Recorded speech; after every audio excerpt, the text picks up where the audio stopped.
I went to Google and put in holistic emotional healing.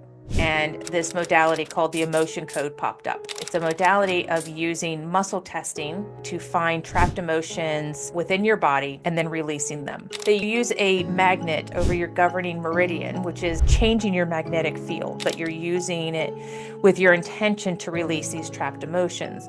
It was just working, and I really didn't care how it was working. I felt better.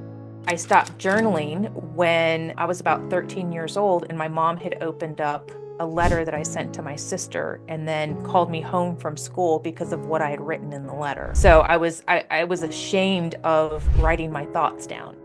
And so I didn't journal for the longest time. But after doing all this energy work, I had the space to be able to learn how to meditate. Anyway, yes, we have Tenya today and really excited to welcome her. She's an energy healer and self-care coach. So please tell me your story and why you do what you do. My story. It started, when I used to think about like where did my story really start? It started in 2018 when my twins graduated from high school and I didn't have the busyness of motherhood to distract my mental illness. But I think it really started much earlier than that. My mom is diagnosed as being bipolar, and my dad is a very quiet man. And so growing up in a house where one parent took a lot of the emotions and for valid reasons, she was dealing with her own mental health and as an adult and someone who's gone through their own challenges, I can understand where she was coming from now. But growing up, she took a lot of the emotion in the house. And my dad, being very quiet, we didn't really hear from him unless he had just had enough. And so, his emotion was when that came out, it was usually either silent treatment or it was anger, just from having to deal with everything. And so 2018 came around and my anxiety and depression was like, hey, so now that you don't have kids to keep you busy, we'd really like your attention. And I went the traditional routes because that's all I knew at the time. Um, at first, I tried to address it myself, tried to push it down with drinking and smoking and shopping and just trying to avoid it. And it just kept getting worse and worse. And by the time COVID rolled around, about a year and a half later, I decided that I either needed to ask for help or I was going to end up running my vehicle into a telephone pole just so I could get some downtime to try to figure things out. And I decided that calling the doctor would probably be the best option. So I got on medication, talk therapy, was doing that for about 6 to 8 weeks. And while being on the medication, I wasn't having some of the bad feelings anymore.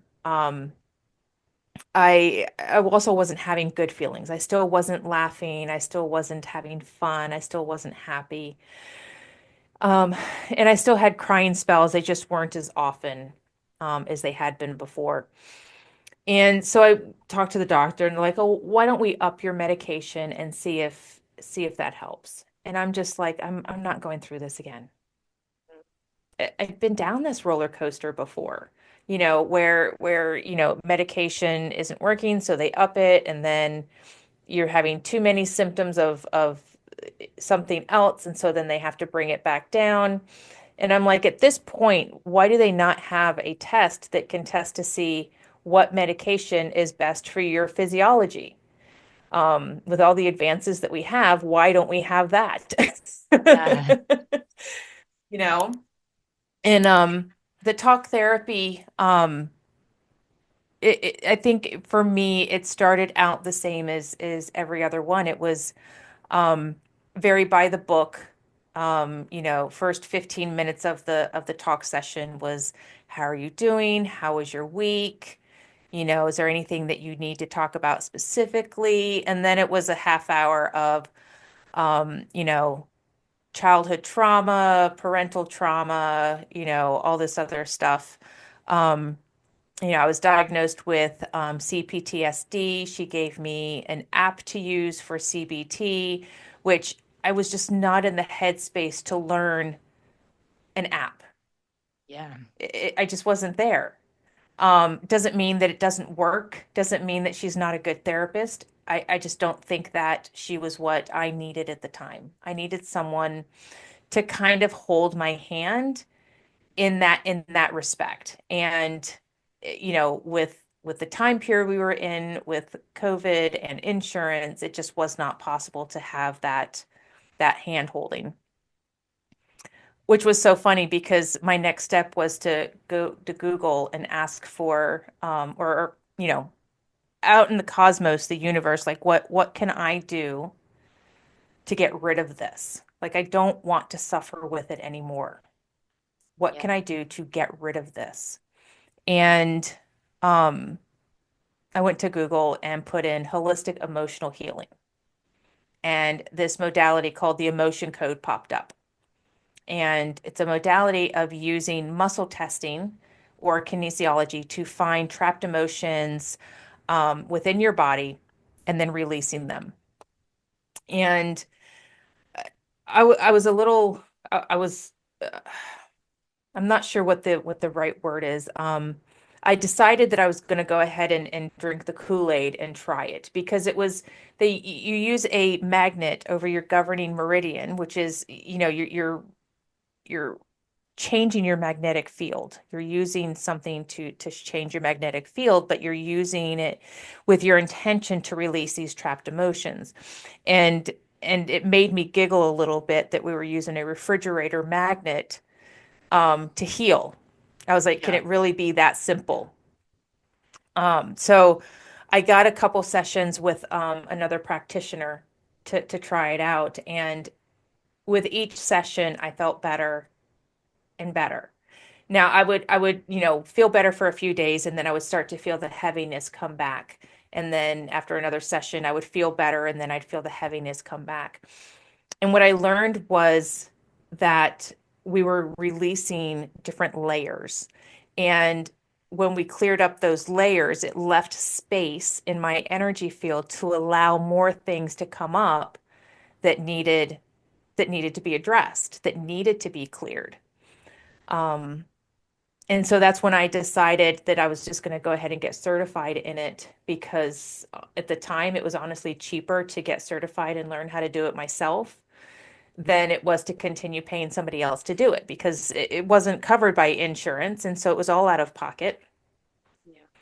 And so I signed up to get my certification and then I was hooked. Like when I had to start doing these practice sessions on other people to get my certification, I became really hooked on it because I was like, my gosh, this really does work. Whether it's the placebo effect or, scientifically at that point, I didn't care because it was working. Yeah. And it was working in a way that I didn't have to ingest anything. I didn't have to take a supplement. I didn't have to take a pharmaceutical. I didn't have to, at the time, change the way that I was eating. It was just, it was just working. And I really didn't care how it was working. I felt better. Yeah. And so between the emotion code and then I finished that certification and then I was like, I'm just going to go ahead and get the second one, got the second certification, which got more into the body and the chakras and entity removals and that kind of stuff. And within 4 months of learning how to do this energy healing, I was about 80% healed. Like I was laughing again. I was happy. I wasn't having like my heart palpitations went away. Um, I started sleeping better. All this stuff was getting better, but there was still something missing. And by this point, I decided I was going to start a business with it because there were, tons of people that I felt needed to hear about this amazing new form of healing. And so I was in a coaching program, and they had mentioned like journaling and meditation were a couple things that we needed to start doing if we wanted to complete the program.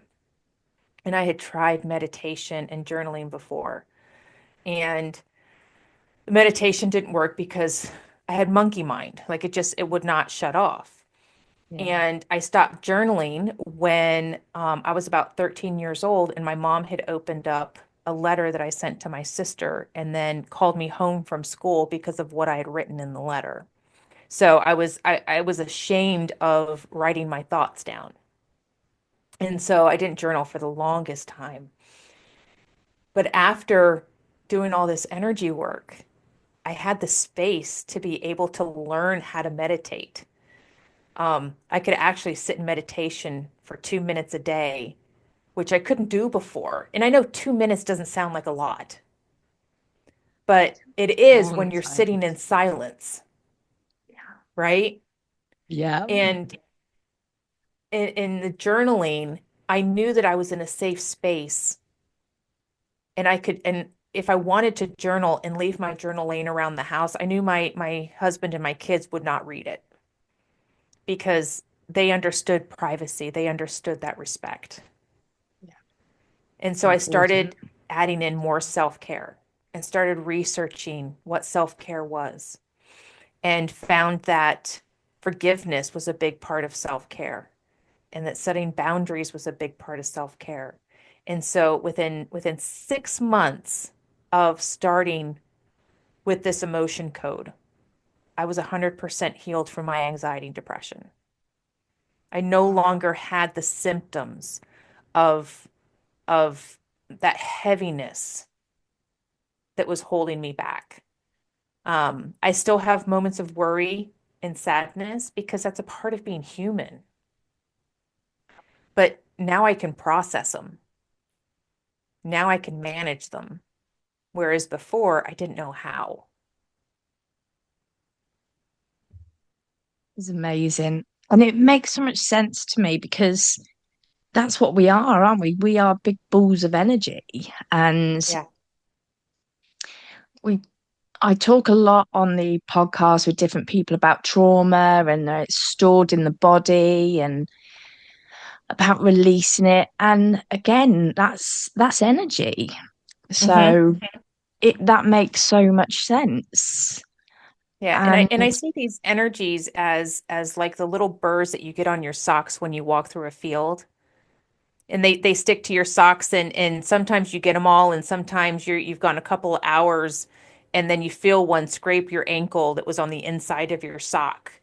That's how I see these energies is we've gone through these experiences, and we don't always feel what the experience has done to us until much later. And yeah, by that time, it's trapped in the body, and you don't even realize that that's where it's coming from. yeah, it's sounds fascinating. I wanna Google as well, but I love that again, we hear it so many times, conventional medicine. Why is it you go to the doctors and they either put you down for like counseling or talking therapy or throw more tablets at you? And that's the only answer they come up with. And we know there is so much more out there. And I tell people that I work with, try different things because you don't know. You might not be in the headspace to receive one type of treatment, like Right. meditation.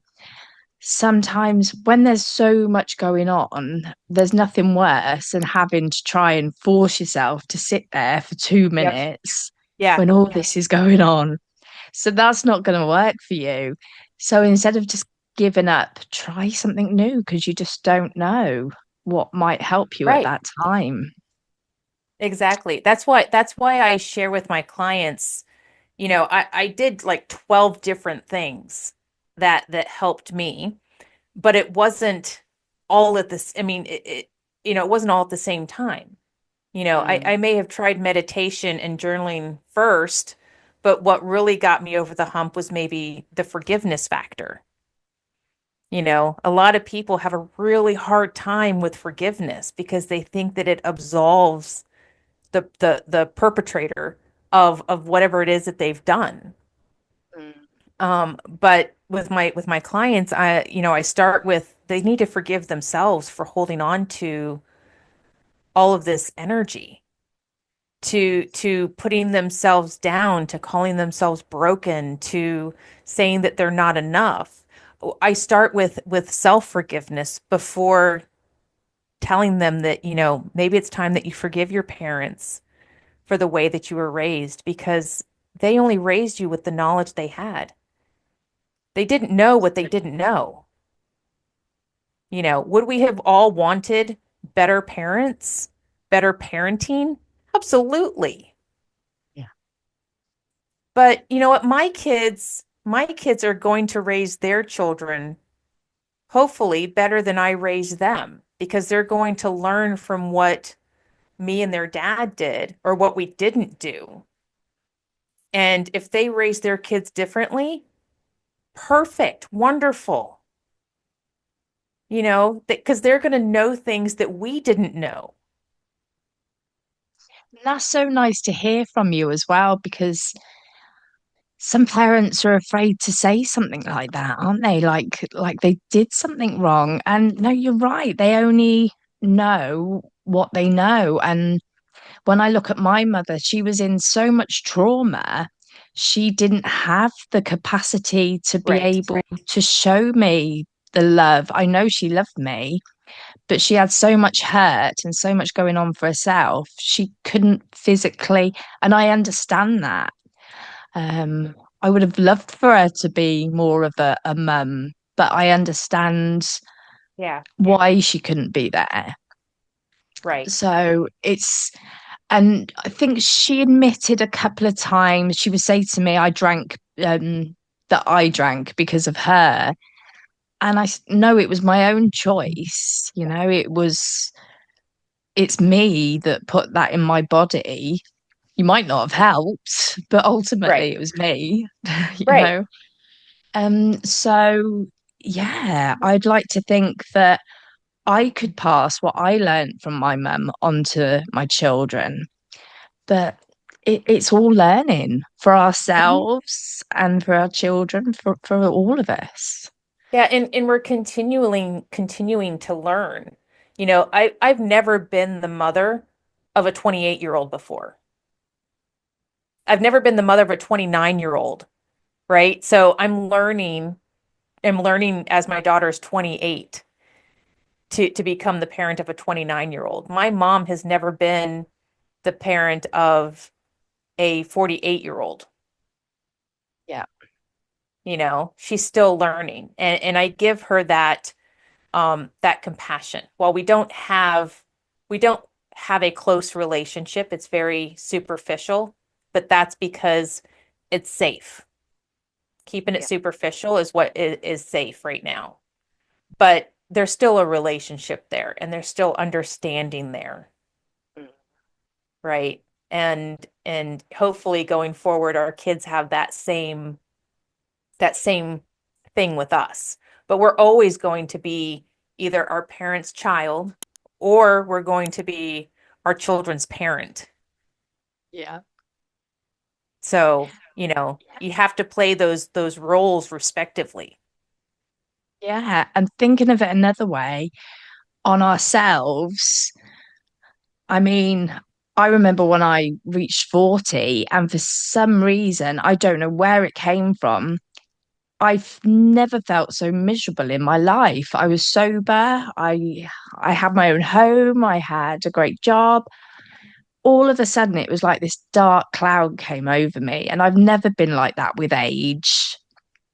And you hear people saying, "Oh, being 40 is great," and I just remember being so depressed, and I've got no idea why.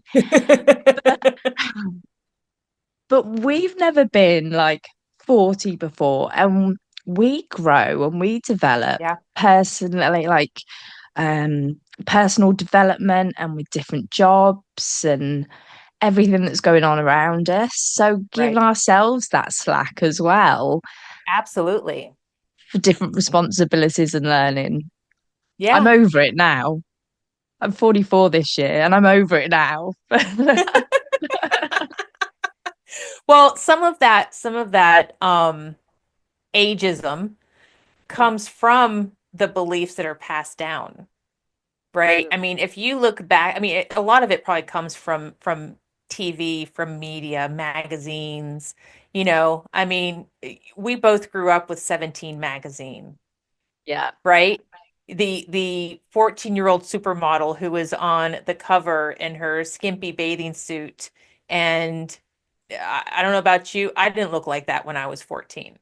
No, it I certainly never didn't. looked like that. But we strived we got the impression that that is what we needed to look like. Yeah. And if your mom wasn't happy being 40 or 50, when you were younger, and you overheard her complaining about her age. God, that just really just slapped me in the face. So funny story. For years, I would tell my kids that I was 23 until they Right. could start doing the math. And now I tell them that they're older than me. Because and maybe I shouldn't be doing that.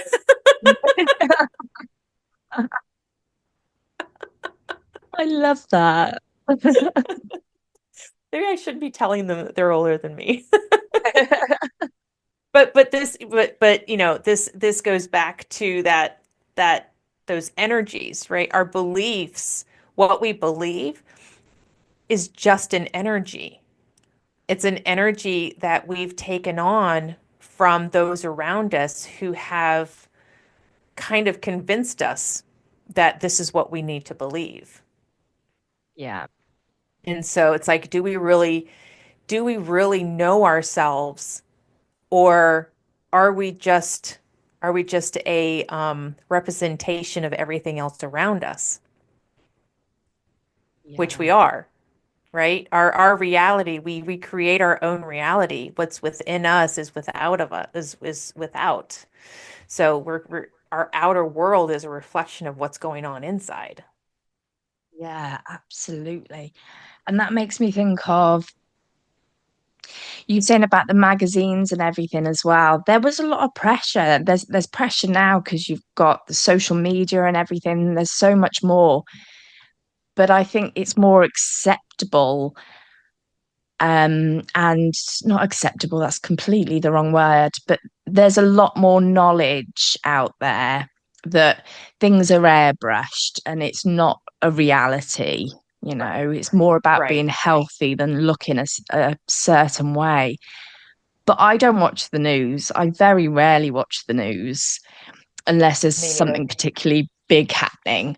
Um, and when I go over and I see my mum's husband, he's always got the news on. He watches it as soon as he gets up. He can't miss the 6 o'clock news, the 10 o'clock news. And I always come away feeling so miserable, Hmm. like the weight of the world on my shoulders. Yeah. And some people say to me, well, you need to watch the news, you need to be aware of what's going on. And I'm quite happy if that makes me whatever. I'm quite Right. happy. I love being ignorant to what's going on in the world. I mean, Yeah, when I hear stories of like the war in Ukraine, or the fires in California, my heart breaks for them. It yeah, does. And I send them love and I send them compassion.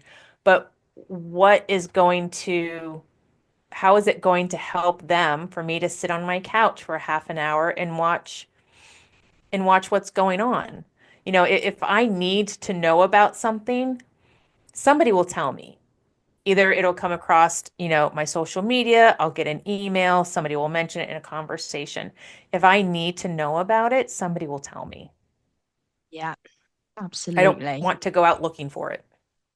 Yeah. And on that same thing, I know it's like gone off in a different direction a bit, but being aware of what you watch on the telly as well, not just the news, the type of programs Mhm. can influence your mood so much. If you're watching, say, depressing things all the time, or if you're watching comedy all the time, you're going to feel different again. Music, if you're listening to a sad music all the time, music is so powerful. But being aware of it, it's awareness, isn't it? It is. It is. And it's not always, you're not always going to feel it with your mood. You can feel it with you can feel it in your body. If you're constantly getting respiratory infections, sinus infections, those kinds of things, check to see what kind of show are you watching, shows that are going to elicit grief and loss, because the lungs hold a lot of grief in them. That's one of the emotions that Discover Healing says is produced by the lungs is grief. And so, um, real quick story, and I just remembered this from a documentary. It's a Superman documentary with what's his name? Guy from Chris, Superman. Chris Um, Lee, not Christopher Lee. Christopher Oh, Reeve. Reeve, that's it. Christopher Reeve, yes. So about 15 to 18 months after he passed away, his wife passed away from lung cancer. Right. She'd never smoked a day in her life. She died of grief because she had so much, because they were so in love. They were so much a part of each other for so long, and she took care of him for so long that she had all this grief built up from her lungs, and she wound up getting cancer. Yeah. It's the only thing I can contribute it to, because she didn't smoke, she didn't breathe in asbestos or anything like that. It just happened, and she went to stage 4 so quickly. Yeah. So what you're feeling, what you're resonating with, it shows up in your body, whether it's illness, joint pain, inflammation, it shows up, Yeah. and it's gonna wreak havoc if you don't take care of it. I'm a big believer in that. And my mum passed at 59 and I'm 57. And I'm a big believer that it was liver cancer. And she did drink very, very much every evening, but she would never admit to being an alcoholic. But I know that she passed from trauma of my father dying when I was 3 years old, so back in 1984. And she never ever got over it. She never talked about it. I was a reminder, daily reminder. Um, and she never spent time on her own either to discover herself or Yeah. grieve. She just went from partner to partner. And I know that is ultimately why she passed so young. Yeah. So I am a huge believer in that. And it's difficult to explain to some people, but it just makes perfect sense to me. Same, same. Mhm. But not everybody's going to be open to the fact that something they can't see is causing a problem. Yeah, they like they like to see it, and they do. Like, I think we do still, even if we do understand this and believe it.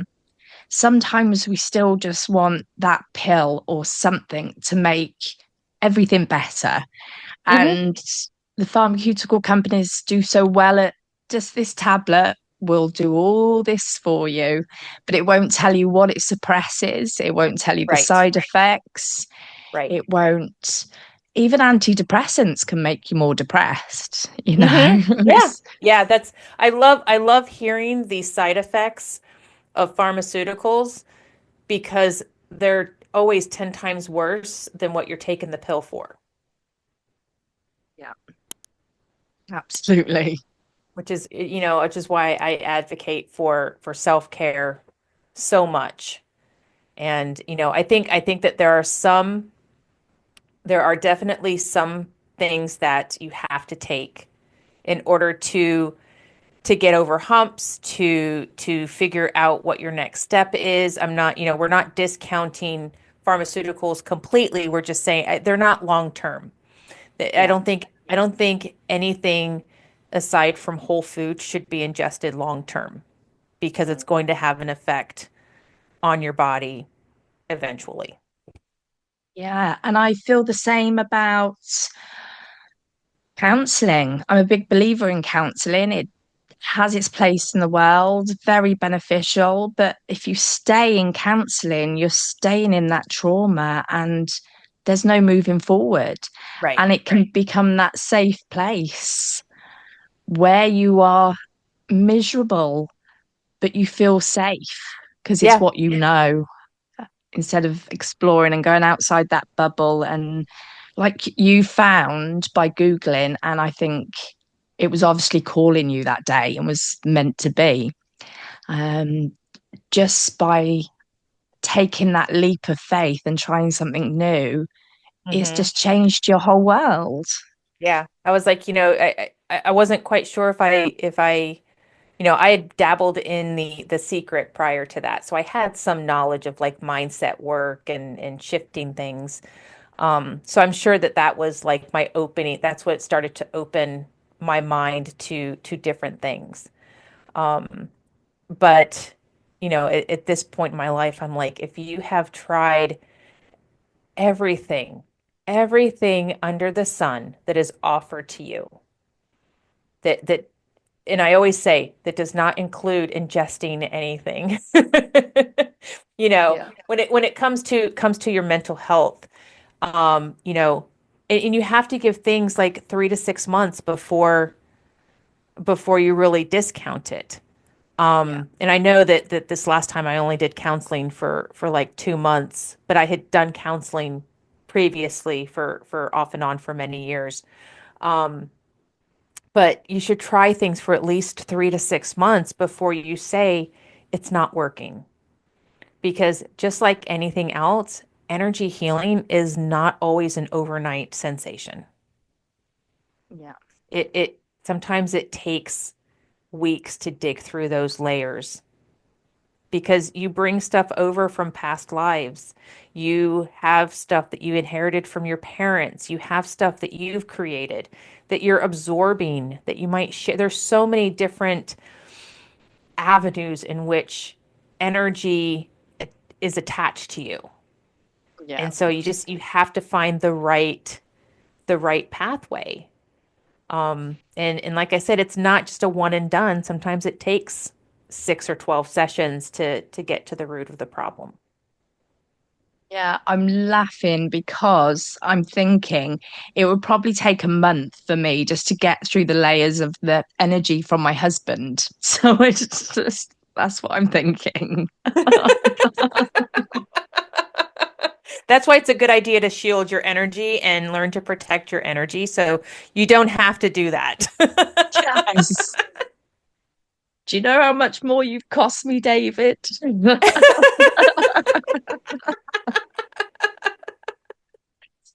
Oh dear.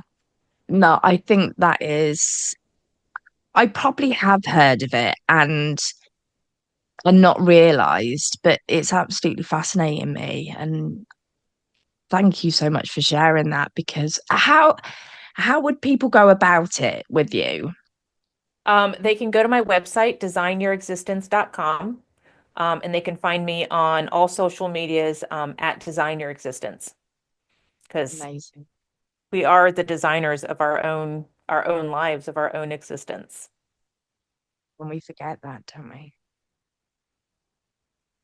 Yeah. Yeah. So it's you've touched on it many, many a times, but what has it done for you ultimately? I mean, it looks like it's given you your life back. It's giving me the opportunity to thrive in life as opposed to just surviving. I am completely I want to say I'm completely happy with how my life is.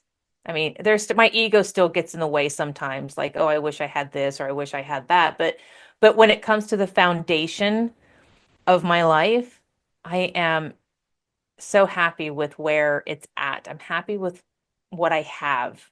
I have a spouse that supports me, that loves me. I have children that, still come home and text and call and share things with us.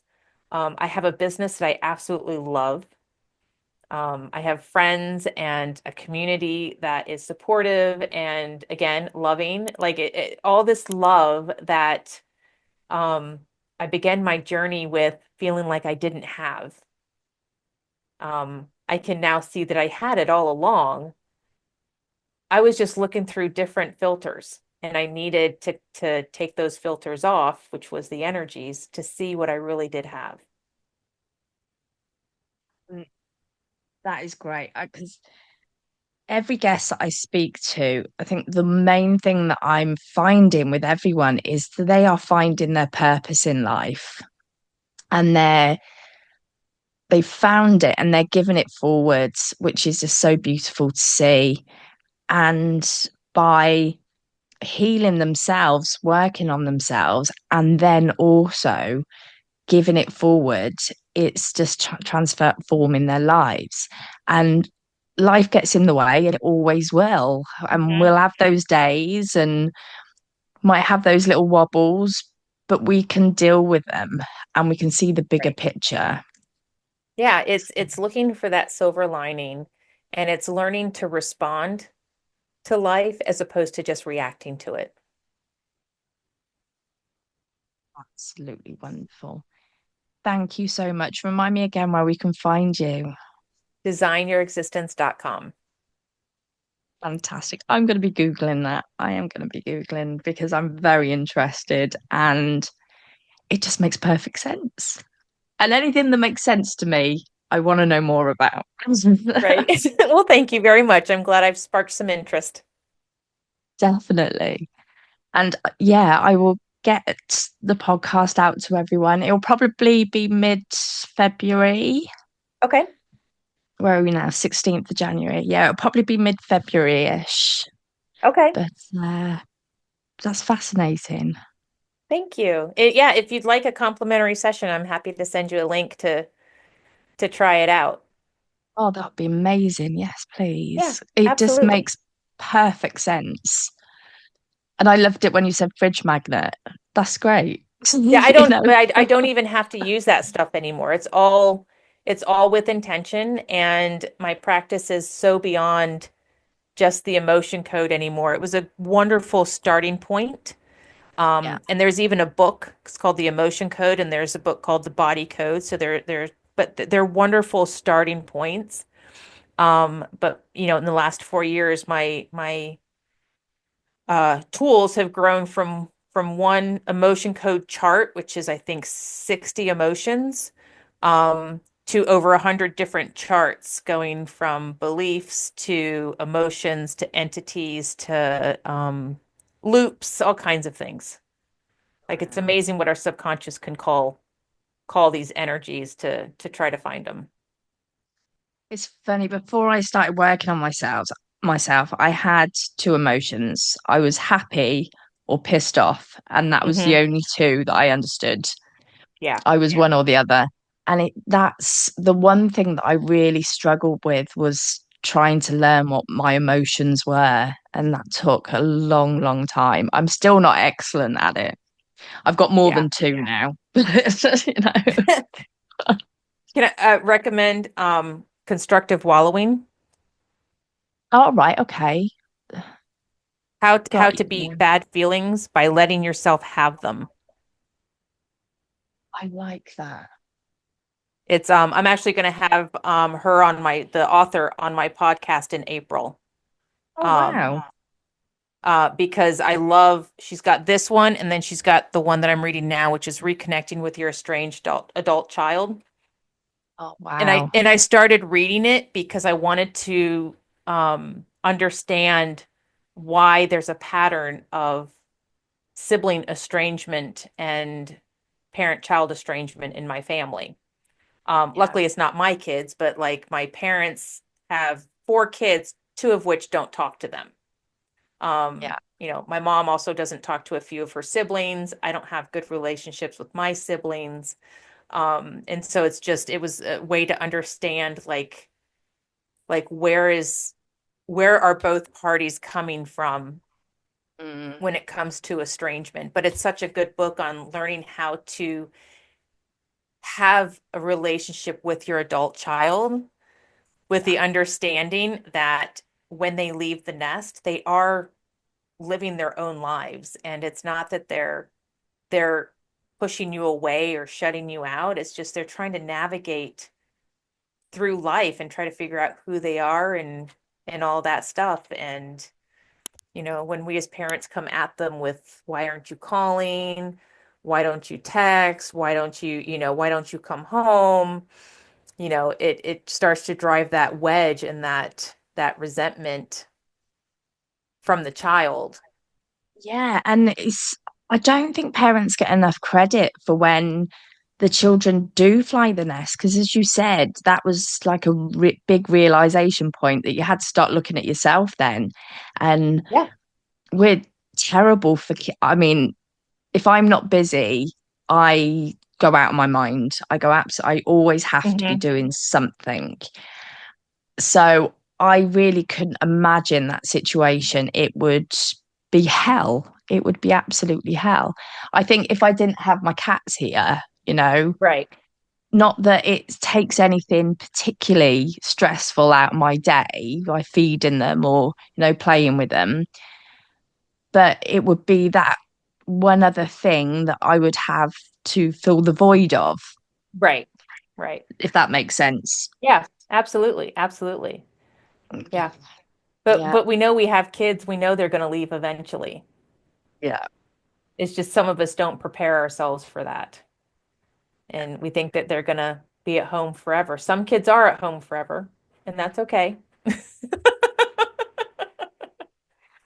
Is it on the news saying around COVID time, I think it was, beginning of COVID, like in the UK, kids will probably be at home until on average the age of 31.